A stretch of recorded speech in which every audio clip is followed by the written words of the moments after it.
getting set for this great matchup between Sam Hazewinkle, the #1 seed, and Coleman Scott, the #9 seed. And remember, Scott, the guy in the orange jersey and the orange singlet, he is the guy that upset Hazewinkle in that finals of the Big 12 championship.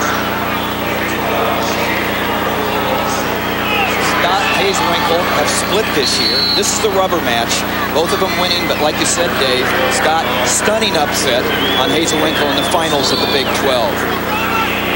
Hazewinkle showed his determination last year with a great third-place finish, also a freshman last year. Coleman Scott, one of the top recruits in the nation out of Pennsylvania. He upset Hazewinkle. And this is going to be a barn burner, Tim. I really think, I like the way Hazewinkle came out, put his hand out waiting for Scott. He looked anxious to get this going. Well, Hazewinkle has been the dominant wrestler in this lightest weight. The sophomore from Pensacola, Florida, is also one of the country's best Greco-Roman wrestlers. Finished 3rd last year in the 2004 Olympic trials. Powerful and explosive. He can put you on your back in a heartbeat. Coleman Scott, a more controlled wrestler, uses that long body of his to create great leverage. Scott wasn't going to be in the lineup for Oklahoma State earlier in the year. They were hoping to keep him in a red shirt, allowing him to redshirt a year and come out stronger next year. But with an opportunity to win the NCAA title, you don't keep people in red shirt if he can give you points. Well, I think Coleman Scott has proven that he can give Oklahoma State points. So he didn't come out until January. As if Oklahoma State needs more points. They have 8 wrestlers qualified out of the 10 weight classes today, the Cowboys. Well, on Hazewinkle's attempt there on the pick, Scott comes out, almost gets a 2, but they go out of bounds. He finished strong. He would have scored if that had stayed in bounds. Great counter. At this point, guys, Hazewinkle knows that he's in for a battle here, doesn't he? Hazewinkle certainly knows. I mean, you have to avenge that loss. Scott made a statement to him in the Big 12 championship saying, you're not the top dog in the Big 12. You're not the top dog in the country. And that is the kind of brash attitude you really need as a freshman to be successful. And more, we see younger athletes able to come into the NCAA and do well as a freshman, a true freshman. Hazewinkle trying to get the score here at the edge of the mat. The new rules, any part of the body inbounds, and you have control, it's 2. So they're not out of bounds yet. There's still a foot inbounds. We're still going to see the action until they go completely off the mat. Reaching for the far ankle, but that long legs of Scott prevent him from hooking it. There you see him trying again, but Scott able to get it away, and they go out of bounds. Still no score.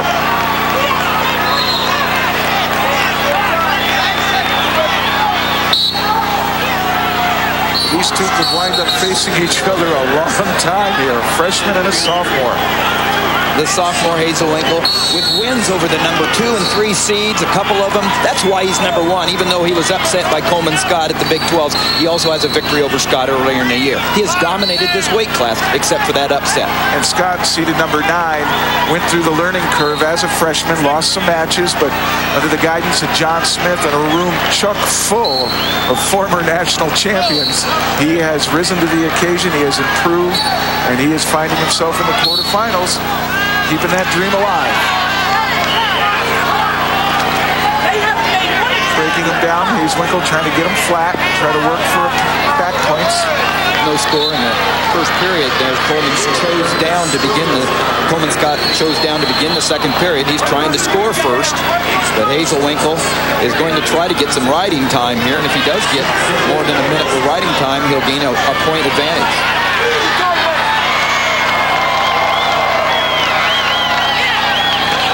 Notice how Hazewinkle is keeping Coleman Scott's head on the mat. He's breaking him down, breaking him off his base.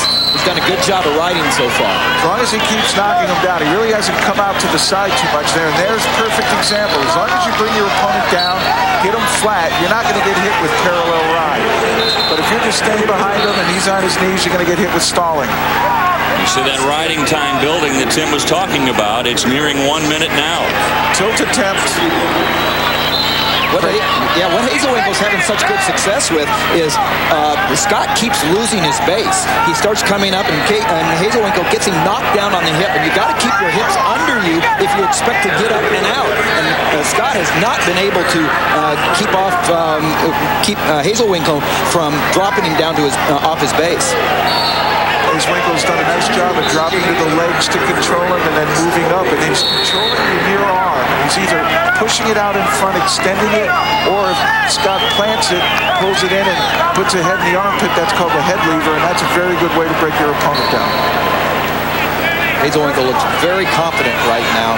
He has found a formula for riding successfully. A minute and a half almost of riding time. There's a false start by Scott. Caution.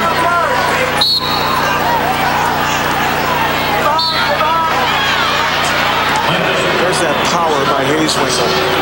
Once Scott hit his feet, he immediately returned him to the mat.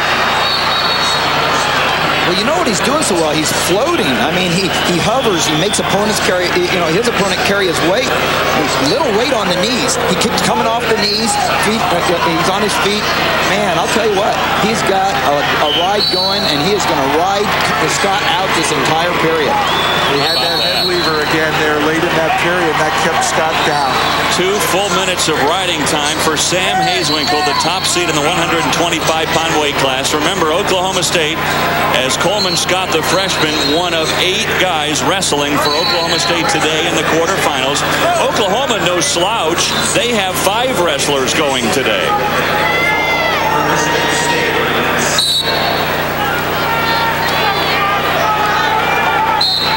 So even though there is no score, big advantage Hazewinkle because of that riding time.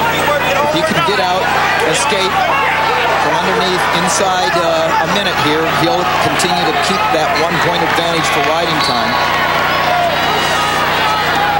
Nice job. There's the 1 point. Yeah. Good little hip action there. Hazewinkle able to do something Scott wasn't able to do. That's right. That escape is huge. Now the pressure is on Scott. He needs a takedown. And there's plenty of time to get that done. Hazewinkle wants to be aggressive, but does not want to be overly aggressive.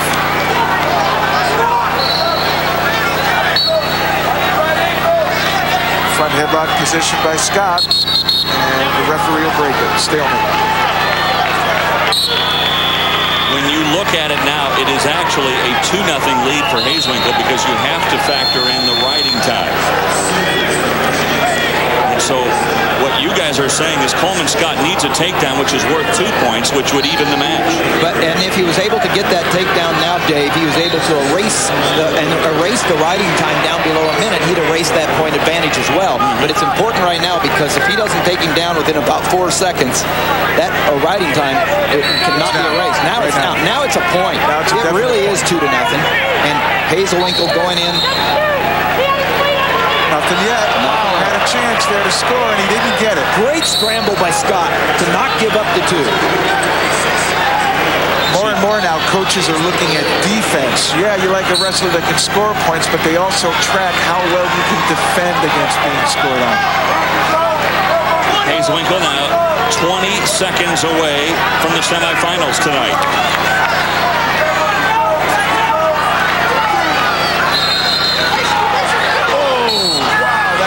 That's great attention by Coleman Scott there because of the new rule that allows you to score with any part of your body in. You see, he didn't give up. Hazewinkle thought they were off the mat. Scott went after him. Almost got 2. That's where that long body almost paid dividends. Those toes were nearly in bounds. Scott has to go for broke. That's it. Hazewinkle fights him off, and Sam Hazewinkle will advance to the semifinals. That's a big win for Hazewinkle.